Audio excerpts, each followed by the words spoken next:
Hi guys, I'm Shmi. Hello to you. Welcome back to the channel and welcome today to a video where we're going to talk about the most controversial new car that I think has launched since I started making YouTube videos, the McLaren Senna. The launch car completely split and divided opinions. Those of us who were there, as you know, at the McLaren Winter Ball, I shared some shots from that event, thought it looked amazing and served an intent and purpose. The pictures on the internet, however, of an orange car under blue lighting from awkward angles painted a very different picture with completely polarised opinions about the design. What's most intriguing to me, though, is that now some shots have surfaced of a black Senna out there in the real world, and that is what I want to talk about today and see if any opinions change about the car. Now, it's particularly intriguing to me. I have been a huge fan of McLaren, as you know, a big supporter. I have owned 4 of their cars to date. I've used my LT Spider an awful lot, and I'm sure that I will own another one in the future. But this car intrigues me as what it represents, what it stands for, and potentially what it's going to be capable of. But the bit that's most, I think, number one right now is whether the shots of this new car change any opinions. So let's take a look and let me know what you think.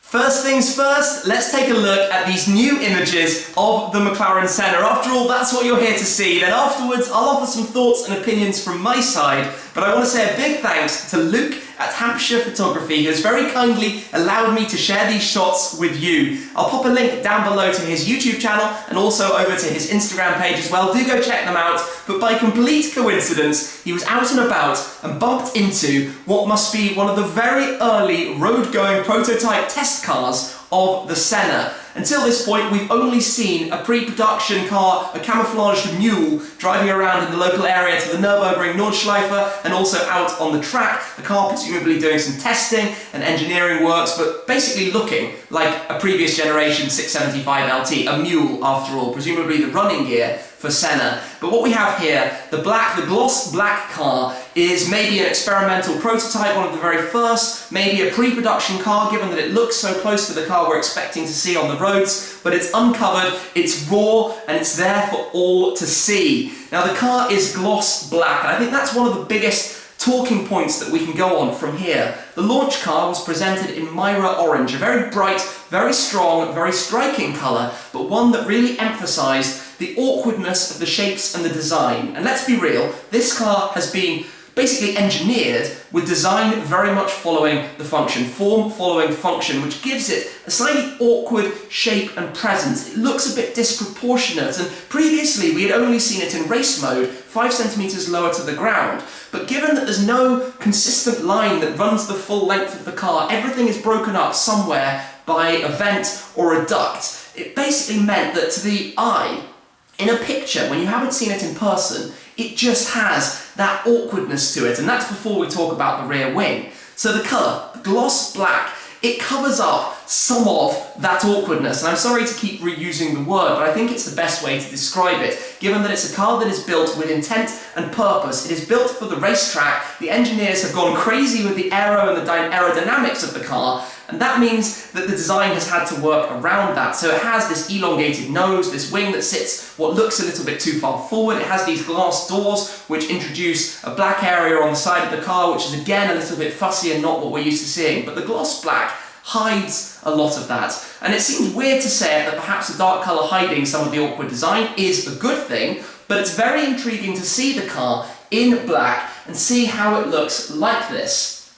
Now, around the front, it's things like the headlights. They're designed like the 720S lights, in that same shape that almost represents the Speedmark style logo from McLaren that you might have seen in the lights of the 650S and the P1, the previous generation. Now it's designed more in terms of the aero. So underneath the lights you can see what are taped up here, but the orange aero fins. There are 2 parts to that. The active aero right on the inside, and then there's a dividing split line just before that outside curve where there are again 2 more fins. So those are painted, and I think McLaren are pushing to have them done in opposing colours or contrasting colours alongside with some of the interior aspects as well.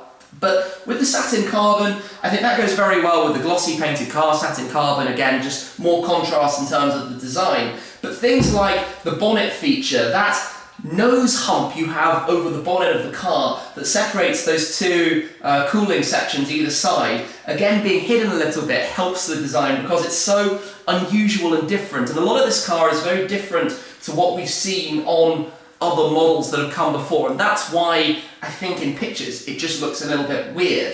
If we come round to the other images of it here, he says, there we go, we can jump to the back of the car where we get a big look at that wing. Now, one of the biggest things about the wing is that it is so ginormous. The way it sits there in that picture, it's basically a race car wing on a road legal car. Now that means there are lots of regulations the car has to adhere to. So normally you can't have on a not mass produced, but a car that isn't produced in tiny, tiny numbers. There will be 500 McLaren Sennas. You can't have a wing that protrudes outside the bodywork. So the wing has to fit in front of the back edge of the car, and it can't be wider than the side. So a different rule to, say, a GT3 race car or a GTE car, in the sense that there are lots of stipulations and things it has to follow. But around the back here, I think by the wing being in black, it slightly takes some of the presence that it had when it was finished in orange. And one of the things about the launch car is it had these ginormous orange end plates at the side of it, and those to me basically sat a little bit too far forwards. And if I find quickly a picture of the side of the car, you see what I mean by the wing sitting ahead of the rear, but being so prominent due to it being orange. I think it massively helps it that in this particular example, you lose a bit of that. Let's come to the final picture here, just to have a look around the side of it and take in what I mean about the wing. You lose a bit of it and it becomes slightly less fussy as a result, but also in this picture we can see how it's not sitting in race mode. So like the previous Ultimate Series, the McLaren P1, the Senna has the ability to lower the suspension by 50mm, 5 centimetres, which means when you're out there on the racetrack, it is going to be very, very low to the ground and very hardcore. One of the things that a discussion that introduces, though, is that means if you take it to the Nürburgring to try and set a serious lap time, with the very long front end, you are basically going to be bouncing along the ground because it's too low. So it needs to sit in the slightly raised position, which begs the question, will McLaren take this car to the Nürburgring and set a lap time? That's what I'm intrigued about. I mean, presumably if they did, just look at the thing. It looks like it's going to do a 6 minutes 30 or something insane. If the GT2 RS can do in the 640s, this with 800 horsepower, 800 newton meters, and weighing under 1,200 kilos, 1,198 kilos, you'd think it's going to be setting some pretty impressive lap times. But also from this image, you can see, or rather you can't see, the glass panels in the side doors. Now those panels, in theory, make the cabin more airy, make it lighter, and mean that if you were looking down, you could see that you're hitting the perfect apex. The reality is when you're on a racetrack, I can tell you guys, if you've done any racing, you're looking a corner or 2 corners ahead. You're not looking down there to see if you're hitting the perfect apex. Although it's very cool, I'll give it that. It's one of the distinct features about this car, having the Gorilla Glass there. You have a number of places you can have glass, like the P1 and the 720S in the roof. You can have the rear deck board, I think, with glass as well, or carbon, depending if you want a car that's road focused or track focused, but let's be real, this thing is a track car. I think it comes stripped out with no audio, with no air conditioning, with no, lots of things, and then you add it all back in. So again, around the back of the car actually, you have this exhaust system, which is another unusual feature that is design following function of it, and it points basically up towards the air, and the reason for that is directing the airflow out of it around to not obstruct the airflow of the diffuser and the wing, so to get it out of the way and not affect the car at all. Everything is designed in complete overkill mode, which is why it's so open and why you have these unusual looking louvres on the rear deck, all to do with cooling and getting the air out from the 4-litre twin turbocharged V8 that's back there, presumably running at insane temperatures. And the neck, the arms you can see for the rear wing, the gooseneck arms that support it, it is an active wing, so it has DRS. And there's also another picture actually that surfaced of the car on the road with the wing sitting a bit flatter, which looks insanely cool.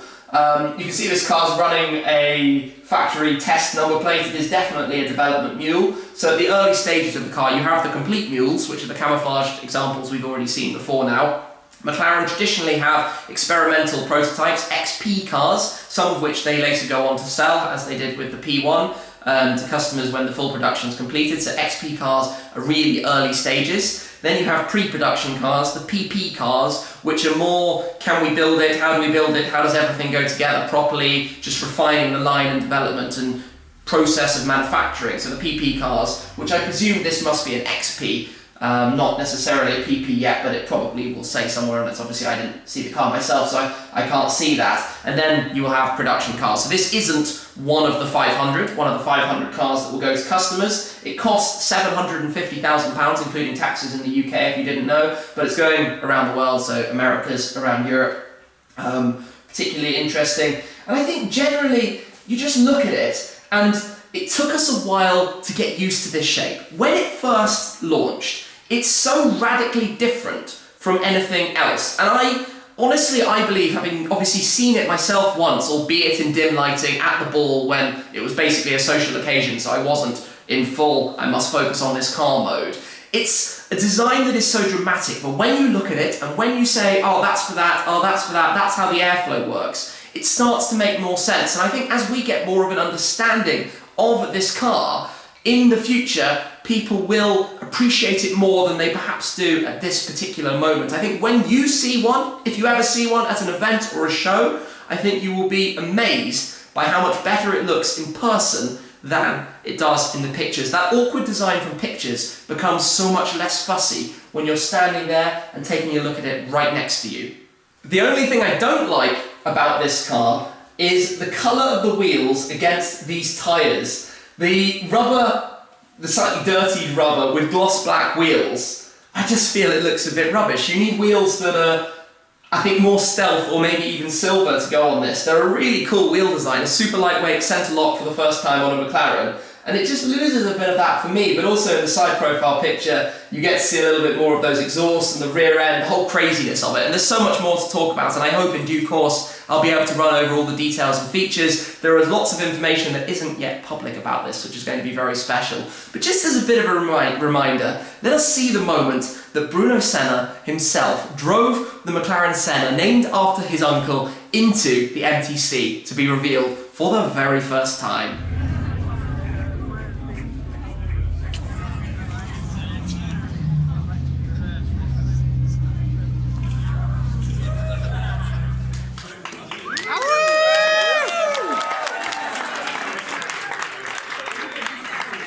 There we have it then, guys, the McLaren Senna in the gloss black prototype version. What do you think of this car? Has your opinion changed since the first moment you saw a picture of the Senna? From the first pictures that were posted out from the launch event, where Mike Flewitt, the CEO, fully authorised everyone to post pictures, I will state it was made very clear that it was allowed. What did you think of the car then? And what do you think of it now? And what do you think you'll think of it in the future? Like I said, it's a very intriguing car for me. I've been a big fan of McLaren. I'm looking forward to seeing them out and about. And hopefully, fingers crossed, one day I'll get an opportunity to go for a drive in it and see what it's like and see how this level of performance compares to a car like my 675 LT. I think it is going to be absolutely crazy, very dramatic, completely wild, and I'm looking forward to seeing what it can do and whether it gets close to, let's say, a P1 GTR in terms of lap times. There are some pretty wild rumours floating around out there on the internet. Let's see what it can actually achieve. Anyway, that's it for this time. Thank you very much, as always, for watching, guys. Make sure to stay tuned,